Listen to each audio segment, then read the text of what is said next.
Good afternoon. We're just out here in the forest. As you can see, it's almost like bamboo, very similar. And then the ground is very viney. It's very mysterious. If you look into the distance, it almost feels like somebody is watching. Oh dear. And we've got a little bit of rain.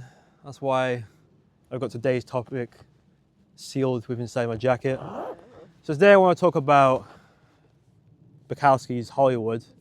And if you're a Bukowski fan, don't get too excited because I'm not really here to talk about the man himself, although I don't know how you cannot when you're talking about his book. But if you're a fan of Bukowski, if you know of him or if you've read his works, I'm guessing you might have probably been subscribed to a channel like this. You'll know that, I don't mean this in any disrespect, he is a man who likes to pull apart the world. That is a great thing. It sounds like criticism, it's not. And you read his work, most people start reading his work when they're 20, 21. I think I started 22. I had heard of him before then, and you sort of admire him from afar because when you're at that age and you're sort of rebelling against the system, these are one of the knights what lead you through into battle.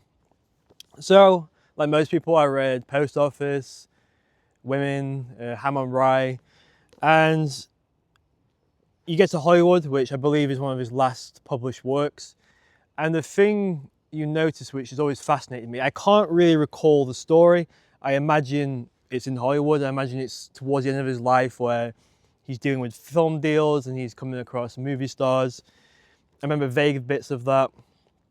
But the thing what I really take away from it and remember is that he was happy and he enjoyed what had become of his life. So he still was the normal Bukowski who was looking in depth into everything, pulling it apart, doing that very simple writing where he's showing you the mundane reality of life. He's still an alcoholic. He's still having women troubles.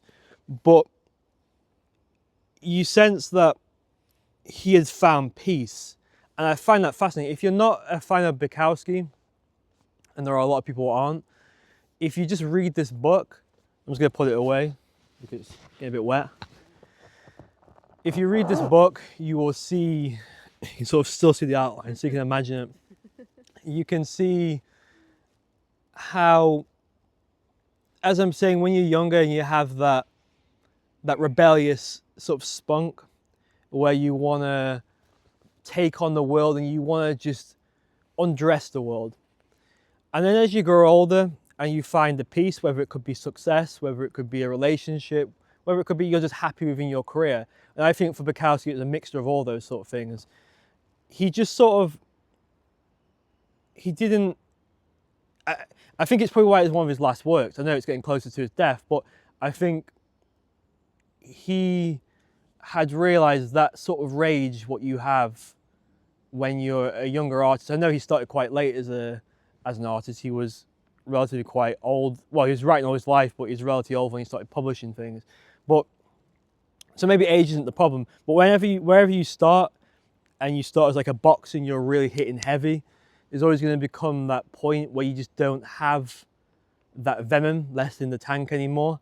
And I think that's a good thing. And it's out of all Bukowski's work, this is the one what had stuck with me the most. And I think the point I'm trying to make in this video is if you are angry at the world or if you are going through a hard time, I think it's good to realize there will be an ending, and you don't know how you're going to find it, but you will eventually sort of find that peace.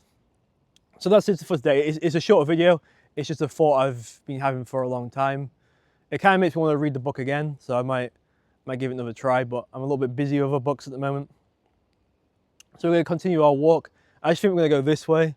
I always point in front of camera saying, oh, we're going to go that way, but I just think we go this way today. So have a good week, good weekend. Ciao.